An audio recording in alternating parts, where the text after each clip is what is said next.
Welcome to politics, but we're not normal politics because we're disgusting lefties, and because we disagree with you, our opinion is not allowed. It's obviously some sort of ulterior motive there, and they're obviously cheating in some way, or there's some sort of ad hom attack you can do about what I'm wearing or something.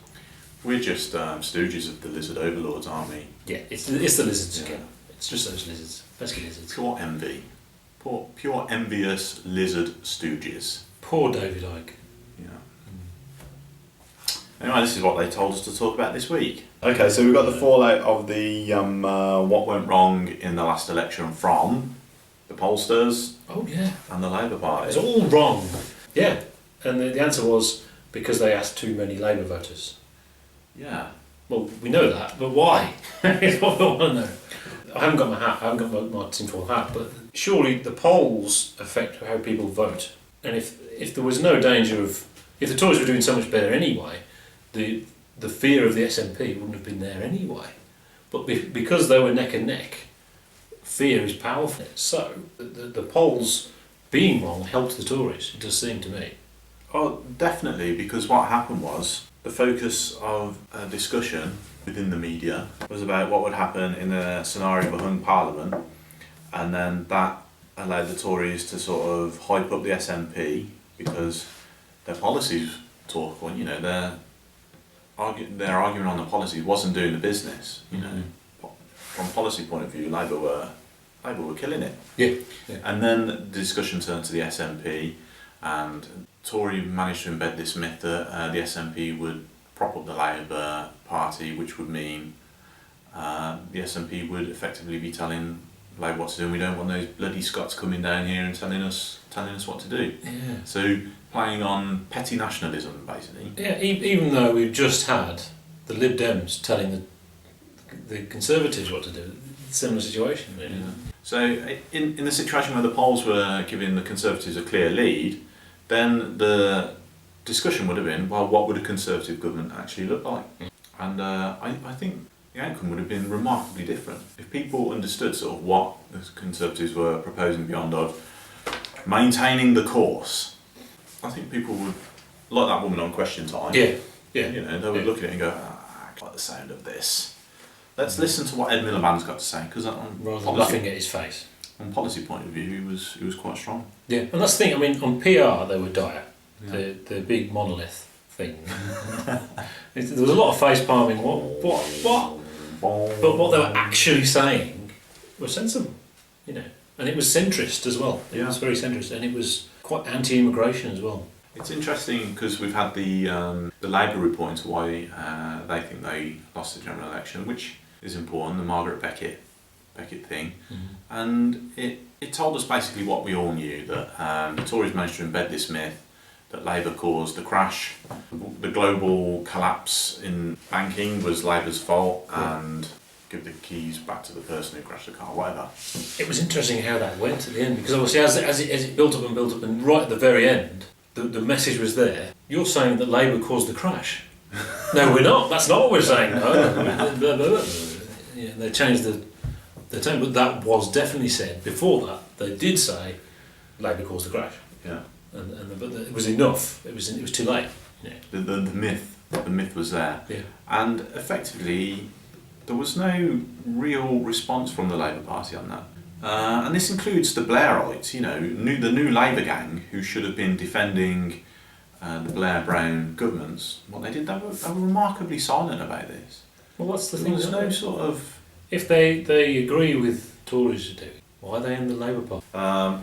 This idea of, and that plays into this idea of economic credibility. There was also, Ed Miliband didn't come across as a leader, although when people actually got to see Ed Miliband, on a personal level, he came across much better than Yes. media portrayal. So, I mean, there is definitely an issue with the media in this country regarding Labour, the representation of Labour figures. Yeah, I mean, it's the push for personality politics, isn't it? Which has happened for 40 years, or 35 years.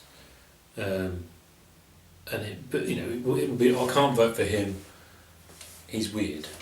He looks strange. He eats a sandwich strange. That was such a big thing. The bacon sandwich. Anyone who thinks that's relevant at all is an idiot. So, I mean, we're still talking about bacon sandwiches, yeah? Yeah. Right. Just imagine that. Now, compare that to... With what David Cameron didn't do. Exactly. Piggate, yeah? And that doesn't matter. It doesn't even register on people's radar. And that's because, okay, it was sensationalist, the paper's report, it was a good story, Yeah. but it was dead after a week, 2 weeks. Yeah. And people mention it as a thing in the ether, But the bacon sandwich thing ran for months. yeah, it's still there. People will talk about it. If they talk about Binman, they'll mention the bacon sandwich.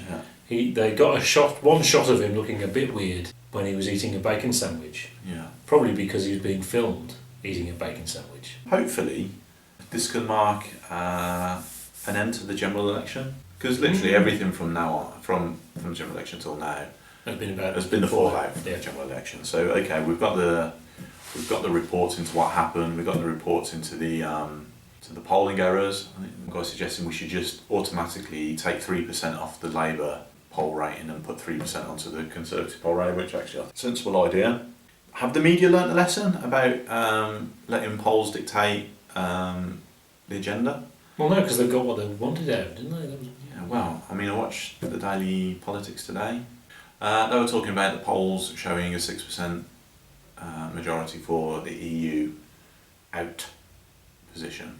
Oh, really? Yeah, so there was 2 polls that suggest that there's a majority in favour of leaving Europe at the moment. That's new, isn't it? That's changed. Yeah. But these are polls which are Which are we've just told are completely wrong.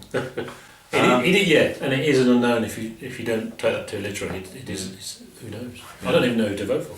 I think the issue with getting hold of Tory voters, because they're saying they didn't invest enough money in getting hold of Tory voters and stuff like that, is probably, I should imagine the process is similar to why question time audiences are overwhelmingly liberal. Yeah, because it's about the fact that they're going to be clued up people, aren't they? That's what they were saying about the problem was that the people that are polling were generally going to be more politically involved, and they're not going to be following the. So there's conservatives who are clued up. There's conservatives who read the Sun.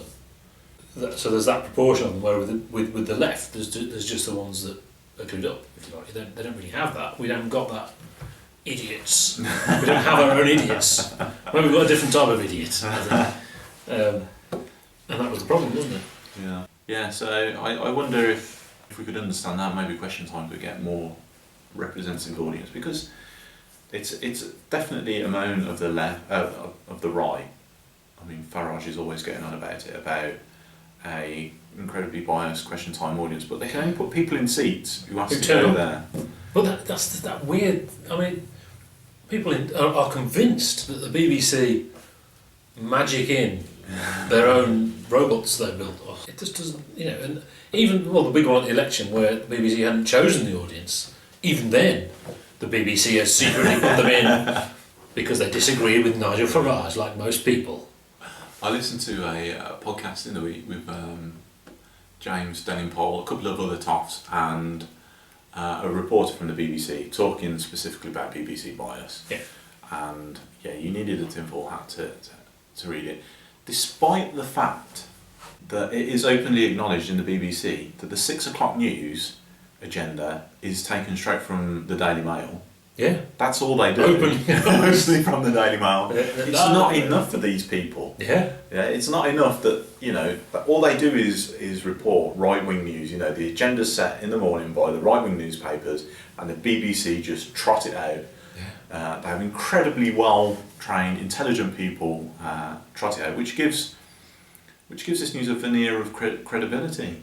It's not enough. It's like we said, isn't it? It's not deliberate. They really believe it, but it's confirmation bias.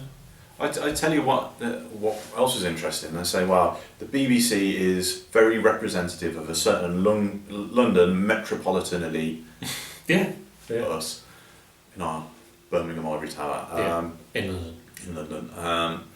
And that's it. It doesn't do anything. It doesn't go out there and do anything to represent normal people. Which is true.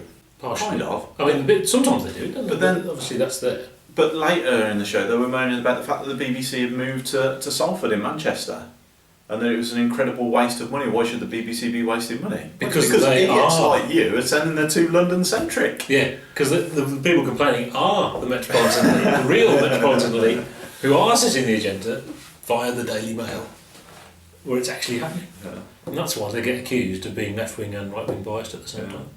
It's still sort of a meme that, you know, I saw a few questions on Twitter today during PMQs about people, I don't know why people haven't go to Laura Kuenssberg. She seems very balanced and fair. Just to repeat, it's not in general, it is that specific instance that was definite crossing of the line. The story broke at 9 AM, they sat on it till just before 12 o'clock to give their story more impact. Yeah, so he could quit live on that. Yeah, very good.